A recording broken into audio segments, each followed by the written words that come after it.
si nosotros fuésemos a la fórmula de lo que es la potencia, también implica velocidad y distancia.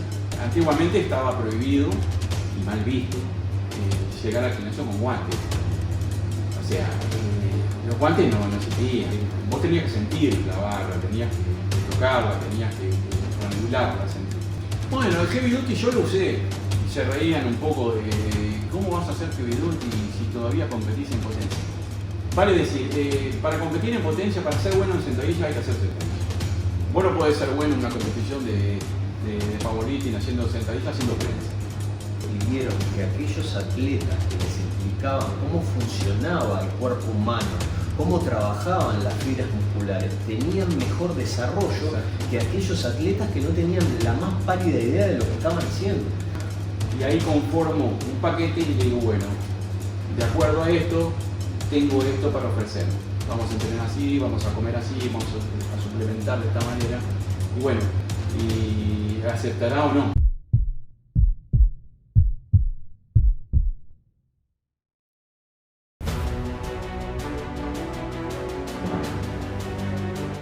¿Cuál es tu opinión sobre la evolución de los métodos de entrenamiento en el powerlifting a lo largo de los años?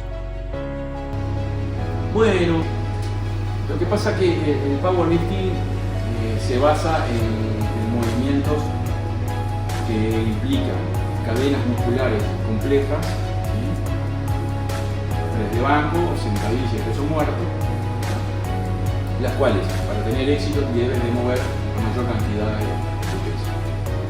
Deben de levantar, mover la mayor cantidad de peso. Pero también, si nosotros fuésemos a la fórmula de lo que es la potencia, también implica velocidad y distancia. Entonces no es lo mismo, por eso a veces es muy difícil decir, yo soy más fuerte que tú. Quizás yo soy más hábil para mover ese peso que tú. ¿Por qué? Porque si fuéramos específicamente a tratarlo desde el punto de vista de la fórmula de lo que es la potencia, tendríamos que medir si tuviésemos el mismo brazo, por consiguiente la misma distancia de recorrido, y también deberíamos de medir los microsegundos en los cuales lo levanta.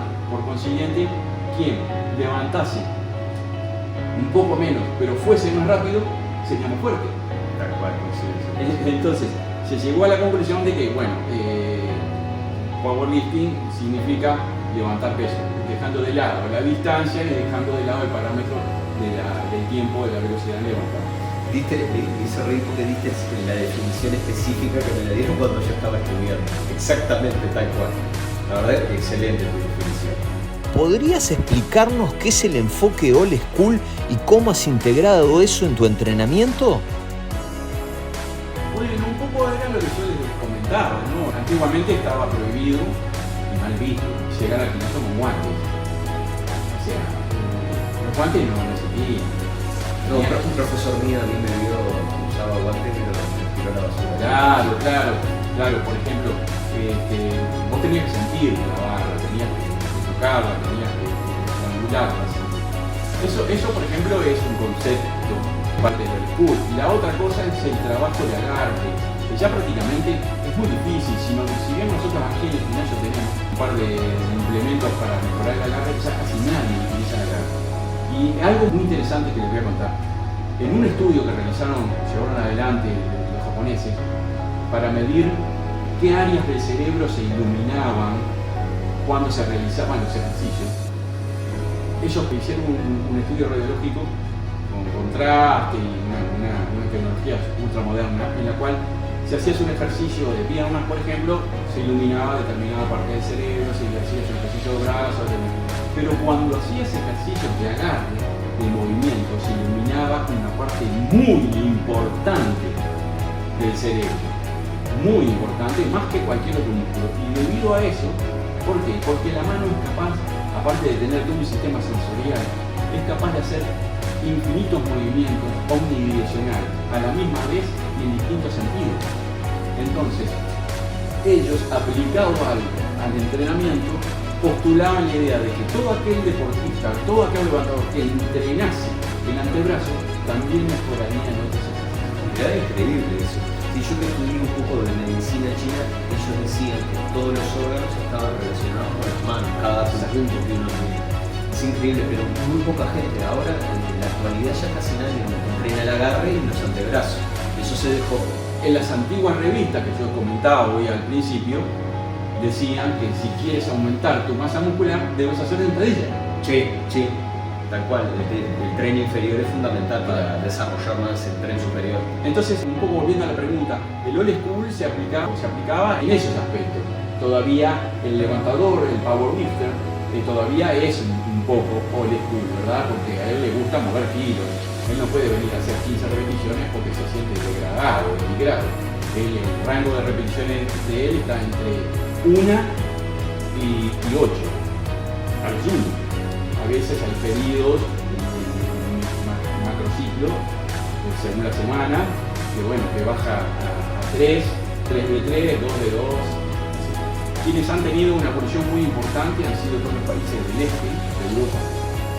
Y de ahí provinieron muchos entrenadores que llegaron hasta nuestro país, que les pasó, por ejemplo, Esquiva, vinieron de Bulgaria, vinieron de Rusia, y en realidad no sabían, en aquel entonces, hablando de los 86, 87, nos indicaron algunas cosas, algunas tablas de entrenamiento realmente poderosas, ¿no? Había que pasarlas. Por ejemplo, el entrenamiento búlgaro había que hacer máximo todos los días. Y no todos soportaban ese entrenamiento, es más, casi ninguno se soportaba hacer un máximo todos los días. Sí, el sistema nervioso también. Pero además un sistema social que permitía que ellos descansaran, que tomaran sus vitaminas, que tuviesen sus suplementos, su alimentación adecuada y solamente hicieran eso. Sí, acá imposible. Y vamos a trabajar 8 horas, en fin, trasladarse 8 horas, familia, realmente muy inadaptado a nosotros. Hemos creado sistemas de entrenamiento, se han creado en el mundo sistemas de entrenamiento muy modernos, que permiten la convivencia de todos esos aspectos. Y ha creado todo esto un desarrollo de campeones, como yo nombraba a todos los compañeros de nuestra federación que por suerte siguen estudiando, siguen avanzando, y que sus alumnos también, toda esta nueva camada de muchachos jóvenes y nuevos. Que ojo, la pandemia ayudó en ese aspecto, porque nos concentró. Y ahí surgieron nuevos valores, nuevos gimnasios, un grupo de muchachos que hoy tienen un gimnasio llamado Tierra de Oso, por ejemplo. Ellos se juntaban en un garaje, uno trajo una barra, otro trajo disco, compraron y empezaron a competir, empezaron entre ellos a entrenar durante la pandemia con los resguardos correspondientes, ¿no? Y llegó el momento cuando vino la apertura y se pudo volver a competir, ganaron el torneo. Porque ya estaban haciendo. Ya venían entrenando. Muy bien. ¿Cuál es tu opinión sobre el método Bilbo? ¿Lo aplicaste? Sí, claro. Cuando yo competía en press de banca, yo me escribía con este muchacho que desarrolló el método Bilbo. El método Bilbo protege desde el punto de vista articular lo que son las articulaciones, por no manejar tan elevado peso, ¿sí? Protege las articulaciones, pero sí, ojo, porque también crea un micro desgaste por tantas repeticiones, las altas repeticiones. Es un método que implica manejar una carga accesible con altísimas repeticiones y ir escalonando poco a poco. Lo que decía este muchacho era el tema de la transmisión luego, porque claro, obviamente lo habíamos agotado unos cuantos powerlifters. Entonces, ¿cómo pasábamos de aquellas altas repeticiones de 20, 25 repeticiones con 80 kilos, 30 repeticiones? ¿Cómo pasábamos a 1 o 2 repeticiones? Exactamente. Entonces él creó una forma de poder ir a hacer una transferencia hacia lo que implicaba competir. Y sí, a mí realmente es un método que me gusta debido a que justamente cuida. No, quizás no en la forma de ejecución que hace él, que mueve mucho el cuello. Sí, yo he visto, levanta mucho la cabeza. Y el impulso que hace también, pero si lo vas a hacer estricto, también, porque él hablaba de que cuando la barra baja, él ya sabe cuándo pararla, no la rebota, él sabe cuándo pararla y vuelve. Entonces, esa explosión, que era lo que hablábamos hoy de la velocidad. Si vos también mejorás la velocidad, por consiguiente vas a mejorar la fuerza total. Entonces él se basa en eso, no en cargar kilos, sino en mejorar también la velocidad y la repetición. ¿Cuáles crees que son las ventajas y desventajas del heavy duty en comparación a otros métodos de entrenamiento en el powerlifting moderno? Bueno, el heavy duty yo lo usé y se reían un poco de cómo vas a hacer heavy duty si todavía competís en potencia. vale decir, para competir en potencia, para ser bueno en sentadilla hay que hacer sentadilla. Vos no podés ser bueno en una competición de powerlifting haciendo sentadilla haciendo press. Y si vas a enfrentarte a un press de banco o un peso muerto, tenés que hacerlo. Los rusos dicen, para ser bueno, hacer eso. De hecho, Hideaki Inawa, un campeón japonés de los años también 70-80, que tiene récords mundiales 4 veces su peso corporal, al ser japonés, era delgadito básicamente y pequeño. No recuerdo en qué categoría, supongo que en 66, ya no lo recuerdo, pero él era brutal lo que levantaba y solamente tenía la posibilidad de hacer un ejercicio por día en su casa, porque luego se trasladaba donde él trabajaba 10, 12, 14 horas. Tú sabes, y la gente sabe que Japón es hiperpoblado, las distancias son complicadas, debe ser enorme, de acceder de un lado al otro, hay mucha gente duerme en las terminales, porque no alcanzan a llegar a su casa. Entonces todo eso hizo que él, en el jardín de su casa, hay videos, se pueden llegar a ver, Hideaki Inawa. Él hacía un ejercicio por día. Hacía sentadillas un día, al otro día hacía press de banca, y al otro día hacía peso muerto, y así repetía toda semana un ejercicio y no más. Ni tríceps, ni hombro, ni bíceps, nada. Solamente eso. Lo básico. Lo extremadamente básico y lo extremadamente mínimo. Y de esa manera ganó infinitos mundiales y tiene récords mundiales que hasta el día de hoy imposible de batir. Entonces, ¿cómo yo apliqué heavy duty en el powerlifting? Había días que hacía eso, el ejercicio básico, y los días que hacía auxiliares, ahí utilizaba el heavy duty. Porque el heavy duty lo que tiene de bueno aplicado a los deportes es que no te desgasta para luego tú ejercer tu deporte. Simplemente te fortalece con el mínimo de tiempo posible y el máximo de esfuerzo, pero no te desgasta metabólicamente como para después que sea imposible tu gesto deportivo o realizar tu deporte. Y esa metodología le viene bárbaro a la gente que no tiene tiempo para entrenar. Una persona que te diga, puedo entrenar solamente 2 veces por semana, que evidentemente tiene espectacular también. El heavy duty es espectacular en muchos aspectos. Yo entrené mucha gente, de hecho es lo único que hago. O sea, entreno solamente bajo heavy duty. El entrenamiento convencional para mí no sirve. Estoy plenamente convencido porque fisiológicamente no sirve debido a muchas causas. Hay una ley que se llama la ley de todo o nada en fisiología, que dice que las fibras se van activando a medida que el peso va aumentando, se activan distintos paquetes de fibras. Cuando tú aumentas el peso o aumentas la intensidad del ejercicio, se rotan y todas llegan a activarse en una gran. Eso implica mayor crecimiento. Si vos haces 10 repeticiones, porque está establecido 4 de 10, pero no llegas nunca a eso, es como tomar sol, por así decirlo, que se entienda, en agosto. Yo quiero broncearme en agosto, pero la intensidad del sol no es suficiente como para producir en mí una reacción. Claro, un estímulo insuficiente para provocar un cambio. Exacto. Sí. Entonces, yo para poder crear un cambio físico necesito llevar mi organismo a un estado alterado, el cual diga, si yo no reacciono y crezco, mañana muero. Exacto, porque el organismo siempre trata de hacer eso, sobrevivir. Exactamente. En eso se basa.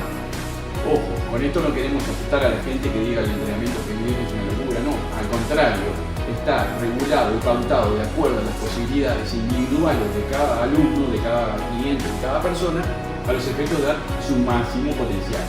Y un campeón que lo utilizó fue Dorian Yates, ¿verdad? Sí. Hubieron muchos.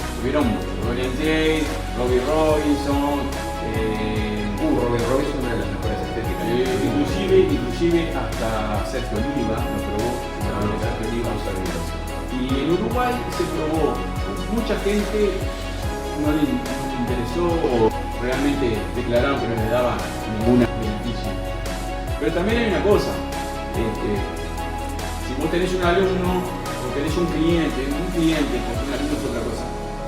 Tú tienes un cliente que quiere venir todos los días, tenés que tener el tiempo suficiente como para explicarle, el tiempo y el conocimiento suficiente para explicarle cuál es el proceso, cuál va a ser su proceso de desarrollo de crecimiento. Si no lo entiende, bueno, de a poco lo vas a ir llevando hasta ese carril, pero estamos bombardeados por un concepto económico que viene de la época de Friedman, de los Chicago Boys, que dice que más es mejor. Sí. Y no es así, eso solamente funciona económicamente. El cuerpo funciona de otra manera, el organismo funciona a través de la ley de la homeostasis. La tendencia al equilibrio. Tú tienes que romper el equilibrio puntualmente a los efectos de poder después crear una resistencia y después crear una supercompensación. Principio de supercompensación. Exactamente. Excelente. Otra pregunta que te quería hacer. ¿Tú qué opinas acerca del tema que yo noto que muchos entrenadores de ahora satanizan el ejercicio? No hagas una sentadilla, no hagas un remo con barra, no hagas un press de banca, como que están tirando para un costado ejercicios que siempre fueron los principales para construir masa muscular. Press de banca para pecho, para construir una espalda sólida de lo que son los remos, las piernas se utilizan sobre todo para liberar testosterona, ¿no? Una sentadilla, que ahora es prácticamente no hagas esos ejercicios. Claro, todo ese concepto viene de la modernidad. Era impensado, loco, era increíble que en la época de la old school, en los 80, los 70, entrase una persona con auriculares a entrenar. Y hoy todos andan enchufados en su micromundo, sin darse cuenta que puede tener peligro al lado, en una barra o de una persona que le está diciendo cuidado, tenés cuidado que viene para atrás con la barra, y están en un mundo paralelo. O sea, por ejemplo, el entrenamiento de los héroes de Instagram, que ponen 5 kilos de cada lado, se ponen a la mesa y se toman fotos. O sea, el mundo se ha transformado en la inmediatez y en el poco esfuerzo. Porque es la ley del mínimo esfuerzo. La ley del mínimo esfuerzo. Antiguamente, el hombre de las cavernas veía pasar a una manada de liu, cazaba a uno, lo procesaba, lo comía, eso te implicaba un esfuerzo, salir y posiblemente en 4 o 5 días no comían nada hasta que no volviesen a pasar o consiguiesen su alimento. Hoy, desde el teléfono, sin moverte de tu casa, tenés el alimento volcándote en 3 minutos, alimento chatarra en la puerta de tu casa. La inmediatez, todo tiene que ser ya, quiero un músculo ya. Y no es así. Esto es un proceso, es lento, pero es seguro. Entonces, volvemos al principio de la entrevista o de esta charla de amigos. Además, el entrenador tiene que ser un educador. Es que se descubrió, se hizo un estudio científico y vieron que aquellos atletas que les explicaban cómo funcionaba el cuerpo humano, cómo trabajaban las fibras musculares, tenían mejor desarrollo que aquellos atletas que no tenían la más pálida idea de lo que estaban haciendo. Entonces es muy importante capacitar a la persona que estás entrenando, explicarle, darle los conceptos de por qué es así. Hay que argumentar, siempre digo, no, hay que entrenar hasta el fallo porque a mí me parece. No, hay todo una argumentación. Por ejemplo, cuando hay un cliente, una persona que está interesada en modificar su físico, ya sea saludablemente, estéticamente o como fuese, lo primero que hago es tomar una entrevista de laboratorio. Cuál existen, noto cómo es su forma de vida, cómo es su alimentación, qué tipo de descanso tiene, qué tipo de trabajo tiene, cuáles son por último sus expectativas, y ahí conformo un paquete y digo, bueno, de acuerdo a esto, tengo esto para ofrecer. Vamos a entrenar así, vamos a comer así, vamos a suplementar de esta manera, y bueno, y aceptará o no. Claro, se adapta a las necesidades de él. Hay un gran problema que a veces la gente se piensa que hay un librito y hay que entrenar a la gente todas igual. Claro. O tratás a todos como si fueran culturistas o tratás a todos como si fueran powerliftas. Y yo creo que no es así, que hay que adaptarse a la capacidad y a los objetivos que tiene la persona también. Exactamente, porque la única, no es la única, pero una de las profesiones que también profeso, por así decirlo, para hacer, es el turismo. La venta de ilusiones es en el turismo. Uno que vende una ilusión cuando vende un paquete turístico. La gente está ilusionada, quiere ir a conocer las cataratas, ver la mayor caída de agua del mundo, del planeta, que tiene tantos siglos, de la otra, en fin. Tiene una ilusión. Tú tienes que esa ilusión moldearla y transformarla en una realidad. Eso es el turismo, esa es la labor del día del turismo, que no es fácil, porque todos tienen expectativas distintas, igual el tipo de personas. Lo hice en las 35 años y aún lo sigo haciendo. Pero en mi caso de esto es muy puntual. Mirá, yo quiero ser, yo estoy bien así, es marcar un poquito. Y uno lo mira y porque claro, no sé, que primero vamos a tener un desarrollo para marcar, porque si no, ¿qué vamos a marcar? Claro, hueso, piel y hueso. Bueno, sí, bueno, el otro caso, digo, gente pasada de peso que primero tendría que acondicionar su sistema cardiorrespiratorio para después sí comenzar a entrenar, que tiene que modificar sus hábitos de vida. Si todas las noches está de fiesta y toma alcohol, al otro día no rinde, pero además de no rendir, el daño que tiene hepático es brutal.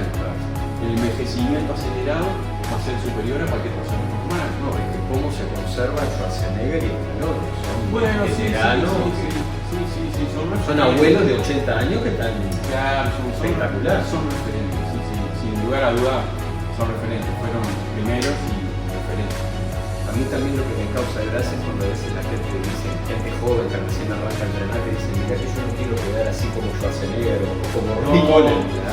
Claro, por eso es todo producto del desconocimiento. He entrenado miles de mujeres y me dicen, no, mira, músculo no quiero. No, vamos. Entonces comenzás a entrenar con el comienzo del heavy duty, aceptan la metodología de entrenamiento, la forma, y me dice, tengo un problema. Un mes después, 2 meses después. ¿Qué pasa? El pantalón me queda flojo. Bajé un talla, pero peso más. Digo, bueno, entonces, el parámetro del cual tú tienes que medir tu éxito no es en el peso, vas a pesar más porque la grasa se consume y tú estás creando músculo. Y el músculo pesa el doble que la grasa. Pero la grasa ocupa más espacio, por eso se perdió. Y vas a lucir mucho más. Exactamente. Bueno, la verdad que un gusto, Eduardo, tenerte acá. Espero que tengamos más colaboraciones. Me gustaría armar un short contigo, un video explicando tu concepto acerca del heavy duty, tu opinión, estaría buenísimo. Y otra entrevista más, porque la verdad que esta charla fue muy enriquecedora. Muchas gracias, muchísimas gracias por la oportunidad. Después vamos a dejar ahí abajo mi email. Dale. Por si alguien quiere. Dejamos tu mail y tu Instagram también estaría bueno. Claro, si alguien quiere ampliar algún concepto o intercambiar, ¿verdad? Ideas, comentarios, experiencias, todo encantado. Y me encantaría que siguieras participando conmigo. La verdad que fue una charla muy enriquecedora y aprendí muchísimo. Muchísimas gracias. Y bueno, estamos brindando esto que es el esparcir. El esparcir lo que uno sabe, porque llegado un tiempo uno tiene que compartir, esparcir y permitir crecer a otros. Para que se enganchen más. Que otros tomen la bandera que tú llevabas adelante hace otro tiempo. Tal cual. Muchas gracias. Gracias.